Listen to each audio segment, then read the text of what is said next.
Hey there berries, welcome to my patch 10.24 support tier list. Now that we've had our hands on the preseason patch now for 2 weeks, we kind of have a bit more understanding of what some of the items are doing now and what implications they're having on the ecosystem in the game. I think, we can say without a doubt that, there's a lot of damage in the game at the moment. And I'm happy to say now that some of those AP items have been nerfed. Some of the tank items have been nerfed during hotfixes during the patch, such as Sunfire Aegis. And I believe some of the more OP jungles and a couple of ADs are getting a little bit nerfed, like Samira is getting nerfed and Amumu. But we'll only talk about the support stuff and things that are happening in the bot lane. Should make it clear that the new champion Rel, the new tank support coming out, that's in 10.25 next patch, and we'll be talking about more about her next time. But if you want to see the reveal video for her that I made, have a look on the in the video history in YouTube. It's only a couple of videos back.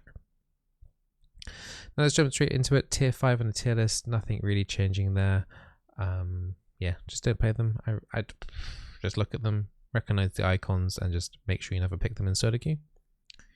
Moving up to tier 4, we had some switcheroos. So the thing that we've identified that in this season so far, well, in this preseason so far, the enchanters are starting to fall off. Enchanters are going to be getting a buff next patch. That's another thing that we're going to be talking about more. But for now, we do have a moonstone buff for enchanters, but that's it for now. But there should be more buffs apparently coming in, as well as crit AD carries should be looking to make their way back as well as the preseason goes on. But for now, this is not that patch, unfortunately. Some of the tanks, the weaker tanks, have fallen off, like Brom and Nautilus. Pantheon has kind of stopped all solo queue play happening at the moment. And yeah, Tom Kench could probably be moved to tier 5. I think I'm being a little bit generous there, but once again, nothing too crazy there. We could maybe possibly move Zillion up to tier 3. I wouldn't be opposed to that. But really nothing changing too much in terms of tier 4 or tier 5, going from my prediction from the 10.23 tier list. But we're going to move up one more, and then we're going to start seeing some more of the changes and some of the things that maybe got slightly wrong, which I'm happy to be open and admit. So Soraka, we've moved down straight from tier 1 to tier 3. Unfortunately, Moonstone was just not working properly.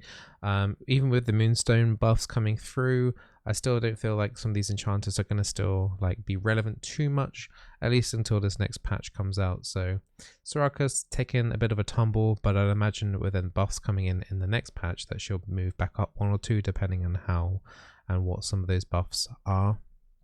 Yumi's still at a steady tier 3, coin flip champion, but bit hit and miss if you've got someone that you can fully attached to. I mean, usually in these games there's someone getting ultra fed anyway, and if it's one person on your team, the combined use of Yumi on top of them can be really good. So if that happens for you, you're going to get a free win. If everyone's genuinely not doing very well, then you're probably not going to have any influence as Yumi. Pike's been a bit of an interesting one. Unfortunately, I haven't been able to play test him too much, and nor in all my games that I've done in this patch so far, which is approaching around about 70, I'd say. Nobody's really picking up Pike. We had that game that we have on the YouTube channel with the Prowler's Claw, and that looked pretty interesting. But honestly, my experience with him right now and what the other people playing him is just so little play rate at the moment that Pike, I think right now is okay as a tier 3. But he has some strengths there with the lethality changes, minus the Umbral Glaive nerf. In terms of the Umbral Glaive costing a lot more in gold than what it did in season 10. Same with Senna. Senna's in tier 3. She's kind of falling into that boat as well. But they both have different item builds now. So the Pike will still go lethality. You could do Duskar or Prowler's Claw. Prowler's Claw is actually getting a little buff going into this patch. So there is a minor buff for Pike.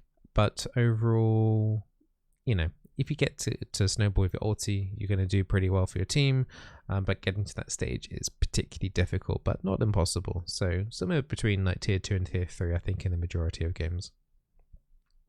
Rakan, we did a couple of games, and honestly, it felt absolutely horrible to play. Don't recommend playing Rakan at the moment, but there are some minor instances where he can shine with AoE compositions. You know, there are a few assassins that he can charm, but my playthrough through him hasn't been particularly great, if I'm going to be honest. But I do recognize the potential, if there is a lot of AoE on your team, to kind of round up a couple of people and set some of your more carries up. Tarik tier 3, probably being a little bit generous here, if I'm going to be honest. Maybe wouldn't complain if people said to put him into tier 4 for that one. I personally haven't played him, and nor have I seen anyone else play him, so once again, not very much play rate information to go through at this current stage. I still think Tarik is still generally pretty good against tank engages like the Alistar, Leona potentially, although she is pretty strong at the moment, and other tank engages like Nautilus. Talking about Nautilus, though he's in tier 4 at the moment, but play rate on him has been extremely low, at least in Diamond Plus on EU West. So play rate, unfortunately, I haven't got the information to balance off really, but he still seems like a good anti-tank still. Going into mages, however, in the mage kind of support meta, he has lost somehow. He's not very good against those mage supports, but tank supports are still relevant in this meta, so you know, you can always consider picking up a Tarik against some of those harder engagers if you're not unsure what to pick up. Alistar, really good if he's probably the best roaming champion at the moment, maybe on par with Bard. Really good at just getting around the mid and making gank plays if you're able to do that, but that is an extremely high level. Like, roaming is one of the hardest things to do as a support, so if you're able to pull that off, maybe you can influence the map quite a lot with the roams. Item wise, probably would still get in towards a locket. Can't really think of much else what to take on the Alistar. Going into Stridius or Chem Tank is a little bit too much of a gold cost, but not impossible to go through if you really wish to. So really good roaming champion if that's kind of your meta. If you're not interested in roaming, then I wouldn't even look at Alistar. Then he starts to dip down into those tier 4s and even tier 5s if you can't roam. Is roaming on Alistar is absolutely vital to make sure that you win a game. Senna support is still okay. We experimented with the Sheen build, with the, I'm going to forget the item, Divine Sunderer, I think it's called. Mythic seemed to work really nicely with her, and we're going to continue practicing with the Divine Sunderer. You've got some videos on the YouTube showcasing that item, and yeah, she seems like she's okay. Yes, it sucks that Umbral Glaive got nerfed, and does reduce the amount that you're clearing out wards and stuff, but you can still opt into its second item if you do really wish.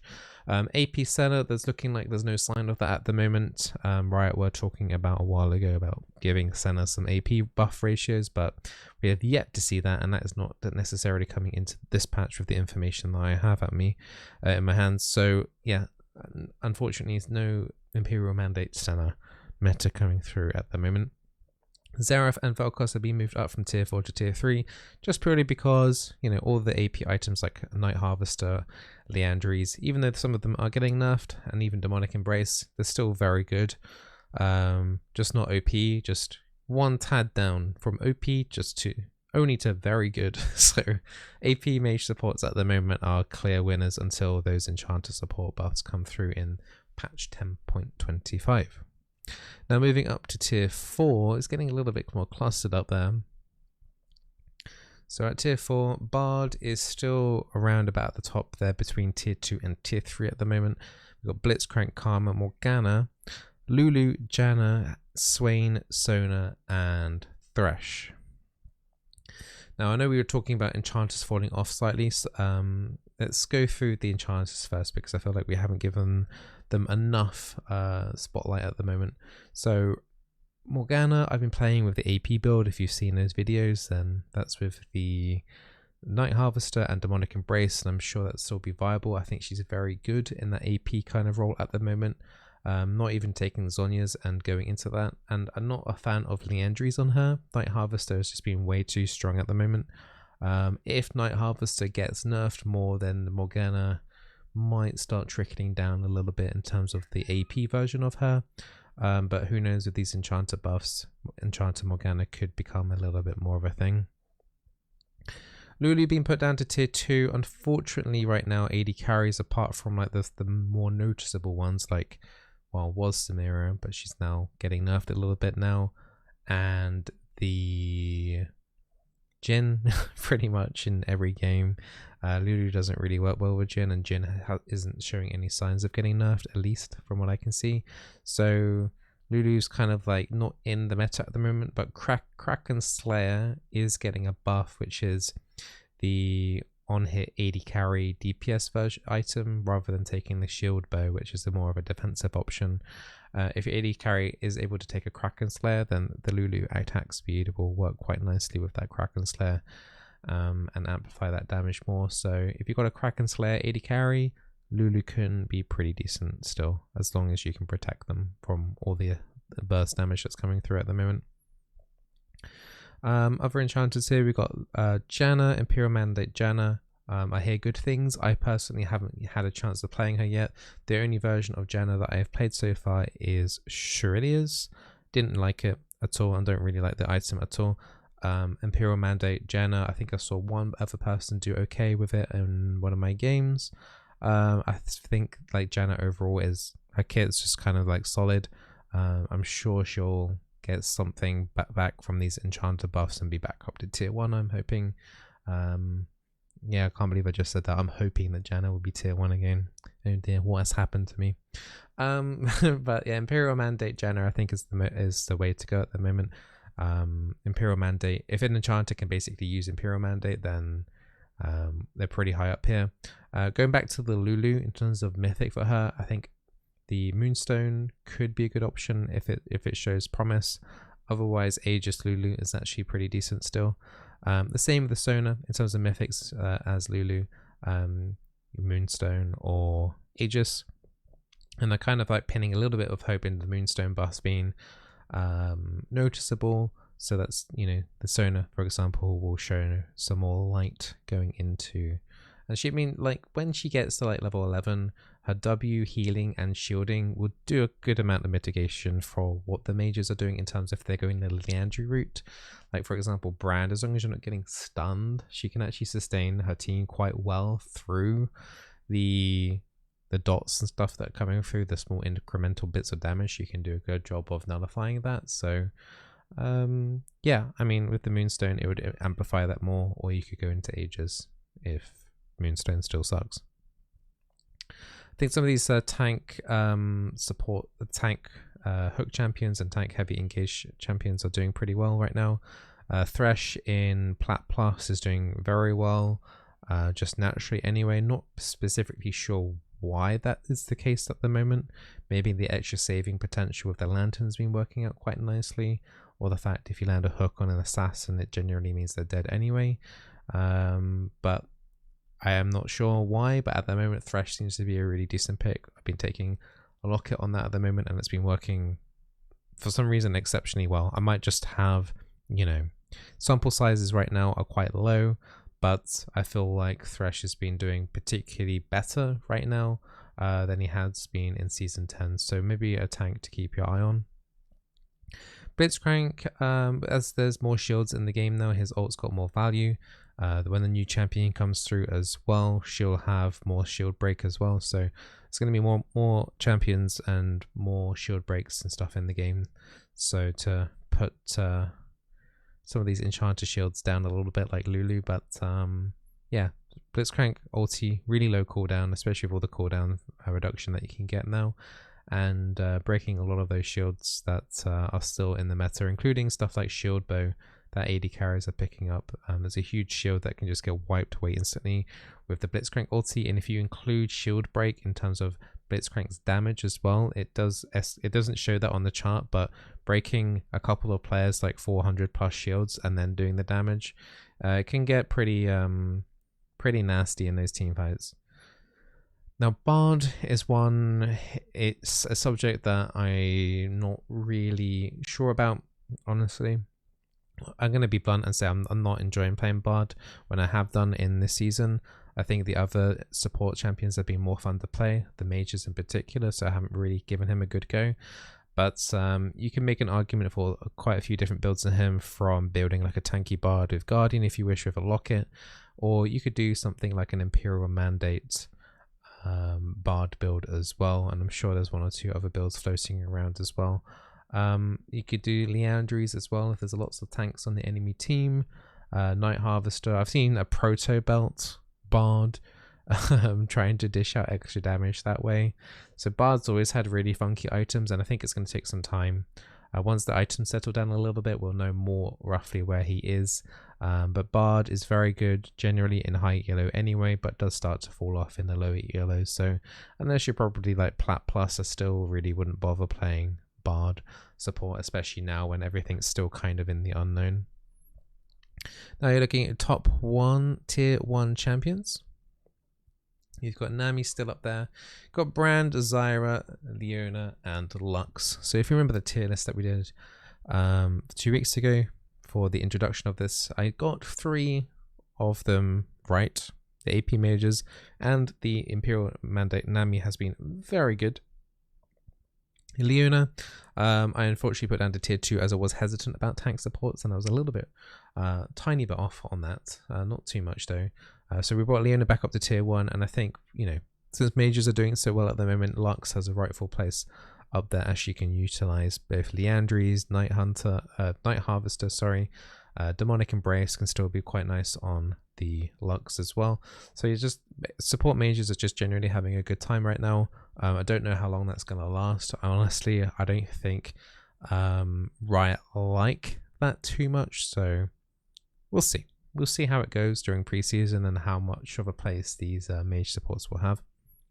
So talking about builds again, Nami Imperial Mandate has been very good, works off your E buff on allies. So if you just give an ally the E buff, when they slow from doing a spell or an auto attack, it will actually proc your mandate for you. So it's very handy. And also you've got your ultimate if you hit multiple targets, it's going to proc the mandate, bubble as well. So you have multiple ways in team fights to proc that mandate as often as possible. So she's doing exceptionally well right now in terms of like she's not in as healing as much, but she's doing more damage, which is the kind of the theme right now, is damage. Brand with Leandries has been doing exceptionally well with Demonic Embrace. Those items are receiving a slight nerf, but who's kidding? Like, they're still really good items, and Brand is still going to be doing pretty well. Zyra has been absolutely exceptional. I'd say she's probably been the absolute best support for myself in Diamond Plus. I think I got like an over 80% win rate with her so far in Solo Queue. It's actually insane. With all the items Leandries works on her if you want to go down that route, if they've got multiple tanks.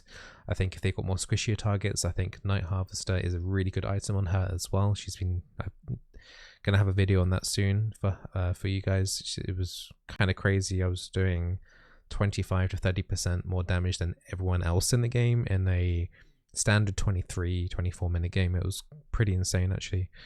So yeah, Zyra has definitely been the queen of Solo Queue for now.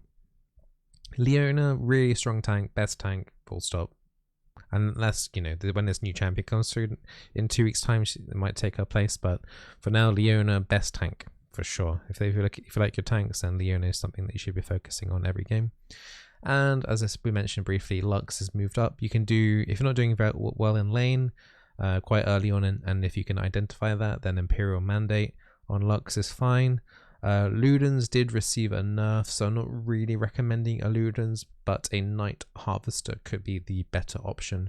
Ludens is not a bad item at all, but it's more useful for wave clearing than actually like prodding and poking in fights. So I'd recommend more a Night Harvester build for Lux if you're going to go down that avenue. Well, I hope you have been enjoying preseason. I've been enjoying it mainly because, you know, AP mages, I enjoy playing them, and I don't mind playing them, but I can understand that if some of you are Enchanter one-trick ponies and you're just going to have to hold on a couple more weeks, and I'm sure 1 or 2 of the enchanters will be back up to tier 1 once we find out more details soon of what those buffs are going to be. But hopefully this gives you a clear indication of like what's good and what's bad right now in the preseason. If you enjoyed this tier list, don't forget to subscribe on YouTube. If you have any questions, feel free to leave a question down below or ask me live on twitch.tv/Bizzleberry, and I'll be more than happy to help you. Don't forget to stay safe, and don't forget to stay very awesome. There are some Christmas jumpers if you are interested. I'm sure there's a merch store link down below to this Teespring store. Grab yourself a jumper soon because they'll be going out of stock soon. So yeah, first come, first serve, and I'll yeah, would love to see you first. If you've got a Discord channel that I'm going to set up for Christmas jumpers, I know there's a few people that have already picked them up, so it would be cool to see us all with all our Christmas jumpers on. But anyway, stay safe, stay very awesome, and I'll see you in 2 weeks' time for another tier list. Or if you want to check out some gameplay videos, then I'll see you then. Take care. Bye.